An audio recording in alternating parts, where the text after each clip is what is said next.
नमस्कार दोस्तों। जमीन, जल, जलवायु, बीज, मार्केट और मैनेजमेंट ये सब कुछ पर डिपेंड करता है प्याज की फसल में आने वाले समय में आप कितनी पैदावार लेंगे और कितना मुनाफा आप कमा सकते हैं। देखिए दोस्तों, प्याज की खेती भारत देश में कई राज्यों में करते हैं किसान भाई। जैसे कि सबसे बड़ा उत्पादक राज्य है महाराष्ट्र। महाराष्ट्र के अलावा गुजरात है, कर्नाटक है, एमपी यानी मध्य प्रदेश है। इन राज्यों में बहुत ज़्यादा प्याज की खेती किसान भाई करते हैं। और इनके अलावा भी हमारा राजस्थान है, यूपी, बिहार, आंध्र प्रदेश, तमिलनाडु, तेलंगाना, इन राज्यों में भी प्याज की खेती किसान भाई करते हैं और बहुत अच्छा मुनाफा भी कमाते हैं। तो दोस्तों, प्याज की खेती आज हम भी करने जा रहे हैं। ये देखिए, खेत में आ चुके हैं, सारा बेसल डोज वगैरह सब कुछ ला चुके हैं। और ये प्याज जो ये खेती करेंगे आप इस तरीके से, तो दोस्तों प्याज से प्याज बन जाता है मात्र 60 दिन में। और जैसे प्राइस अच्छी मिले उसी समय तुरंत हार्वेस्ट करके मार्केट में पहुंचा दीजिए। स्टोर करने की भी आवश्यकता नहीं है। इस प्याज को 55 दिन से लेकर के 75 दिन के बीच में कभी भी हार्वेस्ट कर सकते हैं। ये किसान भाई के मैनेजमेंट पे डिपेंड करता है।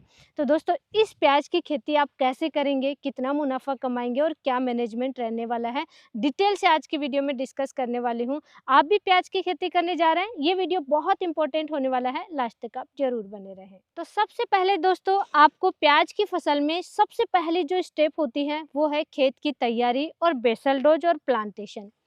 खेत की अच्छे से गहरी जुताई करनी है, गोबर का खाद डालना है। यहाँ पे ही किसान भाई एक सबसे बड़ी गलती करते हैं जिसका खामियाजा भी किसान भाई को भुगतना पड़ता है। खेत की अच्छी तैयारी करते हैं, अच्छा बेसल डोज डालते हैं, लेकिन गोबर की खाद जल्दबाजी में कच्चा डाल देते हैं या उपचारित करके नहीं डालते। और प्याज की फसल में रोग बहुत ज़्यादा आते हैं। जलेबी रोग आ गया तो पूरा खेत ही खराब हो जाता है, किसान भाई को खेती पलटना पड़ता है, इतनी भयंकर नौबत आ जाती है। तो दोस्तों, इस तरीके का नुकसान नहीं हो उसके लिए बेस्ट है कि आप जल्दबाजी ना करें। लगाने की बेस्ट समय है अगस्त का महीना। अगस्त लास्ट तक आराम से आप लगा सकते हैं। वैसे तो प्याज की खेती पूरी साल भर ही होती है, लेकिन अगस्त का महीना बेस्ट है। प्याज की फसल आप लगाइए, जैसे ही आपके एरिया में बारिश रुक जाए, आपको लग रहा है कि बारिश कम हो गई है, उसी समय आप तुरंत प्लांटेशन कर दें। लेकिन कच्चा गोबर की खाद आपको नहीं डालना है, उपचारित करके डालिए। ट्राइकोडर्मा है, सूडोमोनास है, ऐसी चीज़ें आप मिलाइए और ऑर्गेनिक भी होती हैं। गोबर की खाद आप एक खेत में 1 एकड़ में दोस्तों कम से कम 3 ट्रॉली आपको ज़रूर डालनी चाहिए। और अगर उपचारित किया हुआ है, अच्छा आपने तैयार किया, तो 2 ट्रॉली रहेगा, वो भी सफिशिएंट रहेगा। कुछ किसान भाई हैं जैसे कि वर्मी कंपोस्ट डालने लग गए अभी गोबर की खाद की जगह, क्योंकि उनको परचेज करना होता है तो बेस्ट होता है फिर वर्मी कंपोस्ट ही परचेज करें। तो वर्मी कंपोस्ट आप 2 से 3 क्विंटल प्रति एकड़ के हिसाब से डालना है। ये ज़रूर डालना है दोस्तों, इस चीज़ का ध्यान रखिए, क्योंकि जितना ऑर्गेनिक मैटर आपके खेत में जाएगा उतना ही प्याज की फसल के लिए बहुत अच्छा होता है। और ये स्लो रिलीज फर्टिलाइज़र भी होता है।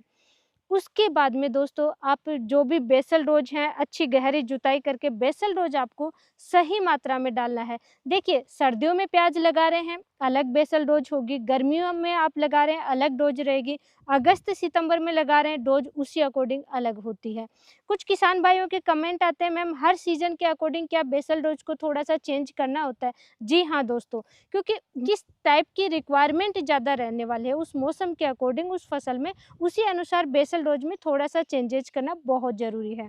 तो सबसे पहले किसान भाई बहुत ज़्यादा यूज करते हैं डीएपी फर्टिलाइज़र। डीएपी फर्टिलाइज़र ले रहे हैं, 1 बैग आप ले लीजिए। जैसे कि ये 1 कट्टे पे मैं बैठी हूँ, ये इस तरीके से 1 बैग आप ले लीजिए। एसएसपी ले रहे हैं तो आपको 2 बैग लेना है। या कोई भी एनपीके ग्रेड में आप ले रहे हैं, जैसे कि 20-20-0-13 हम यूज करें तो 20-20-13-0 आप ले रहे हैं, 1 बैग ले लीजिए। एनपीके 12-32-16 ले रहे हैं, 1 बैग ले लीजिए। बहुत ज़्यादा बेसल डोज में आप फर्टिलाइज़र यूज मत कीजिए, क्योंकि प्याज आप लगाएंगे तो जड़ें दोस्तों अभी तो बहुत धीरे धीरे जड़ें निकलेंगी, रूट डेवलपमेंट होगा। और अगर बारिश ज़्यादा आ गई तो लीच आउट हो जाती है, जड़ों की पाँव से नीचे चला जाता है ये खाद। इसलिए बेसल डोज में बहुत ज़्यादा 3 बैग 4 बैग नहीं डालना है आपको, खर्चे की बचत करनी है। आगे फिर फर्टिगेशन शेड्यूल आपको प्रॉपर रखना है, तो डीएपी का 1 बैग आपको लेना है। डीएपी में दोस्तों पोटाश नहीं होता है, तो पोटाश के लिए दोस्तों आपको लेना है, ये देखिए पोटाश एमओपी फर्टिलाइज़र आप ले सकते हैं। ये लाल वाली पोटाश भी इसे हम कहते हैं सफ़ेद पोटाश, जो कि सल्फेट ऑफ पोटाश आता है, एसओपी आता है, उसका भी आप इस्तेमाल कर सकते हैं, या पोटेशियम शोनाइट का भी इस्तेमाल कर सकते हैं। लेकिन किसान भाई एमओपी बहुत ज़्यादा यूज कर रहे हैं, तो एमओपी आप यूज कर सकते हैं। एमओपी आपको लेना है, म्यूरेट ऑफ पोटाश लेना है दोस्तों 35 से 40 केजी। इस चीज़ का ज़रूर ध्यान रखना है। प्याज की फसल में नाइट्रोजन कम डालना है, लेकिन हाँ बेसल डोज में पोटाश अच्छी मात्रा में डालना है। तो पोटाश आप 35 से 40 केजी प्रति एकड़ के हिसाब से आपको लेना है।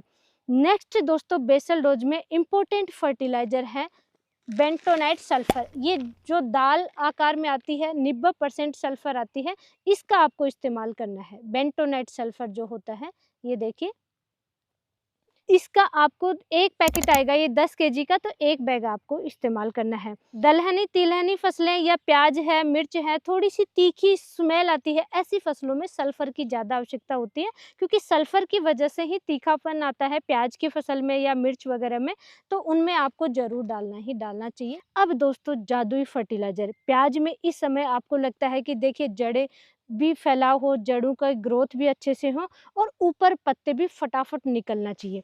प्याज की फसल 55 दिन 60 दिन में ऐसे ही हार्वेस्ट नहीं आएगा, उसके लिए है कंप्लीट डेवलपमेंट होना चाहिए, और कंप्लीट डेवलपमेंट के लिए ऐसा ही आपको फर्टिलाइजर डालना है। तो उसके लिए आपको लेना है ये सीविड फर्टिलाइजर दोस्तों, पाउडर फॉर्म में आता है, काले कलर का आता है, शुद्ध सीविड फर्टिलाइजर 80% शुद्ध आता है, 100% वाटर सोल्यूबल आता है। तो ये 2 केजी आपको लेना है 1 एकड़ में, बेसल डोज में आपको लेना है। और इसके साथ में प्याज की फसल में देखिए पत्ते निकल रहे हैं, फुटाव हो रहा है, जड़ों का विकास हो रहा है, वैसे ही साइड में भी डेवलपमेंट होना चाहिए, यानी कंद बननी चाहिए। कंद के लिए स्टोरेज बढ़ेगा, और स्टोरेज बढ़ाने के लिए आपको फुलविक एसिड बेसल डोज में जरूर डालना है। और दोस्तों जो डीएपी है, एसएसपी है, पोटास है, सल्फर है, जो भी फर्टिलाइजर आप डाल रहे हो, पौधा अपटेक नहीं कर पाता है, कई बार कई रीजन होते हैं, तो अपटेक कराने के लिए बेस्ट है ये फुलविक एसिड। इसलिए हमेशा मैं रिकमेंड करती हूँ कि फुलविक एसिड हो सके अगर आपके पास उपलब्ध है तो फुलविक एसिड ज़रूर डालिए। और ये भी 80% शुद्ध आता है, 100% वाटर सोलेबल वाला पाउडर आता है। इस तरीके का आप कलर देख लीजिए, इसका आप इस्तेमाल करना है। और मैं हाथ से भी आपको दिखा देती हूँ, ये देखिए, इसका आपको इस्तेमाल करना है। और ये देखिए, ये भी बिल्कुल पाउडर आता है इस टाइप का, इनका आपको ज़रूर इस्तेमाल करना है। प्याज में शुरू से स्टोरेज बढ़ेगा तो कंद फटाफट बढ़ेगी। अगर आपके पास ये उपलब्ध नहीं है, या कुछ किसान भाइयों ने प्लांटेशन कर लिया है, तो दोस्तों आगे फिर इनको हम फर्टिगेशन में देंगे, और आगे भी हमारे वीडियो आएंगे, क्योंकि जैसा कि आप देख रहे हैं हम प्याज ये आगे बहुत ज़्यादा है हमारे पास। अभी मैं जस्ट आपको दिखाने के लिए ही यहाँ पे ये ढेर लगाया है। तो प्याज की खेती हम भी करने जा रहे हैं, हमारे फर्टिगेशन शेड्यूल आगे आते रहेंगे। जो भी फर्टिलाइजर हम यूज करेंगे वो आपको लाइव दिखाएंगे, क्या क्या और कैसे कैसे हम यूज करेंगे। इनके अलावा भी दोस्तों जहाँ पे बारिश की ज़्यादा संभावना है, या बारिश ज़्यादा आई है, या फिर आपको लग रहा है कि आपकी खेतों में वाइट ग्रेप की समस्या आती है, दीमक की समस्या आती है, या मिट्टी के अंदर किसी भी टाइप के कीटों का अटैक होता है, तो दोस्तों आपको इनके साथ में एक दानेदार कीटनाशक जरूर लेना चाहिए। बायर का आता है रीजेंट अल्ट्रा, फिप्रोनिल 0.6% दानेदार फॉर्म में आता है, उसका आप इस्तेमाल कर सकते हैं। और भी आपके एरिया में किसी भी कंपनी का मिले फिप्रोनिल, तो उसका आप इस्तेमाल कर लीजिए, दानेदार फॉर्म में होना चाहिए। और 4 केजी का पैकेट आता है, 4 केजी प्रति एकड़ के हिसाब से सफिशिएंट रहता है।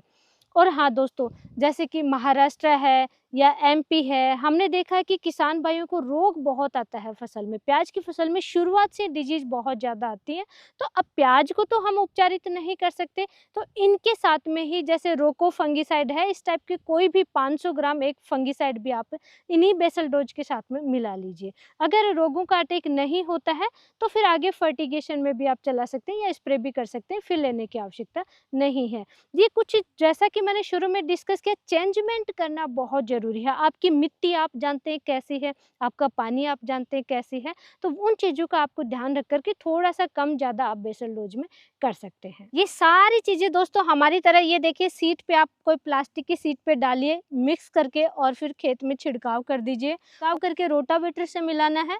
जिन किसान भाई के पास रोटावेटर नहीं है, तो देखिए हमारे पास रोटावेटर है, लेकिन कल्टीवेटर से भी हम मिला लेते हैं। तो कल्टीवेटर और साथ में पाटा लगा दीजिए, ताकि आगे चल कर के बेड वगैरह आसानी से आप बना सकते हैं। प्याज की खेती आप 3 तरीके से कर सकते हैं दोस्तों। जहाँ पे बारिश ज़्यादा नहीं है तो क्यारी विधि से आप कर सकते हैं। जहाँ पे बारिश बहुत ज़्यादा है वहाँ पे आप बेड विधि से कीजिए, सबसे अच्छा तरीका रहेगा। या फिर आप मेड़ बना करके, जो नाली विधि जिसे हम कहते हैं, नाली सी बनाते हैं और मेड़ बनाते हैं, मेड़ पे लगा लेते हैं, तो उस तरीके से भी आप कर सकते हैं। आपको देखना है कि आपका वहाँ पे इन्वायरमेंट कैसा है, मौसम कैसा है और मिट्टी कैसी है, उसी अनुसार आपको प्याज की खेती करनी है। बेड विधि से करना सबसे अच्छा तरीका रहेगा, लेकिन यहाँ पे आपको एक ध्यान रखना है, बेड से बेड के बीच की दूरी दोस्तों 1 फीट से ज़्यादा नहीं रखना है दोस्तों।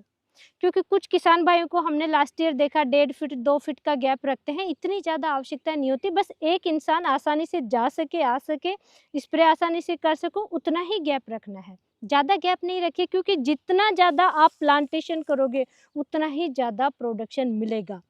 सीड की बात करें तो दोस्तों इसको हम कण भी कहते हैं, कांदी है या कांदिया है, कणी है, अलग-अलग नाम से जानते हैं। और ये हमने अलवर से परचेज किया है। अलवर और सीकर 2 जगह हमारे राजस्थान में काफ़ी फेमस है यहाँ की प्याज, अलवर की और सीकर की। तो आप राजस्थान से हैं तो इन 2 जगह से आप परचेज कर सकते हैं। कणी के नाम से इसको जानते हैं। अब इसकी आवश्यकता कितनी रहेगी 1 एकड़ के हिसाब से? दोस्तों आपको ध्यान देना है, अगर आप मोटी प्याज ले रहे हैं और जैसे कि नाली विधि से कर रहे हैं, क्यारी विधि से फ्लैट सरफेस पे लगा रहे हैं, कम गैप रख रहे हैं, तो वहाँ सीड की ज़्यादा आवश्यकता होगी। 9 क्विंटल प्रति एकड़ के हिसाब से सीड परचेज करना है। देखिए साइज़ ज़्यादा है, जल्दी प्याज तैयार होगा, लेकिन इसमें वज़न ज़्यादा होता है, तो थोड़ा-सा 1 आधा क्विंटल आपको ज़्यादा परचेज करना है। और अगर बिल्कुल छोटी प्याज आप ले रहे हैं इस टाइप की, तो 7 से 8 क्विंटल प्रति एकड़ के हिसाब से लगेगा। ये आपको थोड़ा-सा ध्यान देना है इसमें। वैसे परफेक्ट होती है 8 क्विंटल प्रति एकड़ के हिसाब से ये सीड लगाना चाहिए, लेकिन छोटा है तो कम कम आपको परचेज कीजिए, और अगर मोटा है तो वज़न ज़्यादा बढ़ जाता है, थोड़ा-सा आपको 1 क्विंटल आधा क्विंटल ज़्यादा परचेज करना है। इस चीज़ का आपको ज़रूर ध्यान देना है। आप दोस्तों इनका प्लांटेशन आप जब भी करें, छोटी-छोटी चीज़ों का आप ज़रूर ध्यान रखिए। 2 प्याज के बीच में, यानी प्याज से प्याज के बीच में आप 4 इंच का गैप रखना है, ज़्यादा गैप नहीं रखना। और लाइन से लाइन, जैसे कि ये प्याज आप लगा रहे हैं, 2 लाइनें हैं तो उनके बीच में 5 इंच का गैप रखना है, और 2 प्याज के बीच में आपको 4 इंच का गैप रखना है। 4 बाई 5 इंच के गैप से आपको ये प्याज लगाने चाहिए। प्रॉपर डेवलपमेंट भी हो, साइज़ भी अच्छी बने और ज़्यादा गैप भी नहीं हो।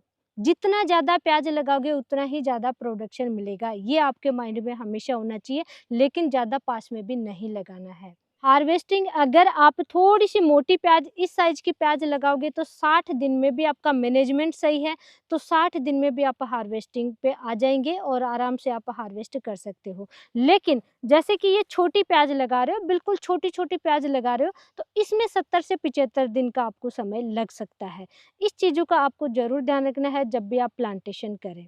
यानी कि 60 से 70 दिन पे आपको हार्वेस्ट कर लेंगे, और मार्केट में जब भी प्राइस मिले तुरंत हार्वेस्ट करके मंडी पहुंचा सकते हैं। और दोस्तों ये प्याज आप सीड परचेज करते समय अगर देखिए कुछ प्याज मोटे आ जाते हैं, कुछ बिल्कुल छोटे आ जाते हैं, तो बेस्ट रहेगा जब आप लगाएं तो छटनी करके लगा लीजिए। मोटे हैं वो अलग लगाइए और छोटे हैं वो अलग लगाइए, ताकि हार्वेस्टिंग एक साथ में आएगा और आपको हार्वेस्ट करने में कोई समस्या नहीं आएगी। क्योंकि ये प्याज है जल्दी साइज बन जाएगी, जल्दी मैच्योर हो जाएंगे, और छोटी प्याज है उनमें 10-5 दिन का समय ज़्यादा लगता है। इस चीज़ का आप ज़रूर ध्यान रखिए प्लांटेशन करते समय, या सीड परचेज कर रहे हैं तो फिर एक साइज का परचेज कीजिए। दोस्तों अभी फेस्टिवल आ रहे हैं, जैसे कि नवरात्रे हैं, दीपावली आएगी, अभी आप प्लांटेशन कर रहे हैं और आपको लग रहा है कि आपके एरिया में कोई भी फेस्टिवल पे अगर आल प्याज की अच्छी प्राइस मिल रही है, तो आपको वेट नहीं करना है, फिर आप आल प्याज भी इसको बेच सकते हैं। यानी कि जो पत्ते आ जाते हैं लगभग 35 से 40 दिन पे, आप अच्छा फर्टिलाइज़र, अच्छा मैनेजमेंट करोगे, 35 से 40 दिन में आराम से बहुत अच्छी आल प्याज बन जाती है, उस समय भी आप इसको मार्केट में सेल कर सकते हो। इसमें प्याज में इस समय आप अगस्त में प्याज लगाते हो, इसमें नुकसान कभी भी किसान भाई को नहीं होता है। सिर्फ अगर आपका मैनेजमेंट नहीं है तो हाँ, फसल खराब हो सकती है ज़्यादा बारिश की वजह से, रोगों की वजह से, लेकिन मार्केट प्राइस की वजह से कभी भी किसान भाई को नुकसान नहीं होगा। देखिए आल प्याज का प्राइस मिल रहा है तो आल प्याज सेल कीजिए, नहीं तो इसको मेच्योर करके 60 से 70 दिन पे फिर मंडी में पहुंचाइए आराम से। और अभी हम प्लांटेशन करने जा रहे हैं, बेड वगैरह बनेंगे तो वो भी हमारे लाइव आगे प्रैक्टिकल वीडियो आएंगे।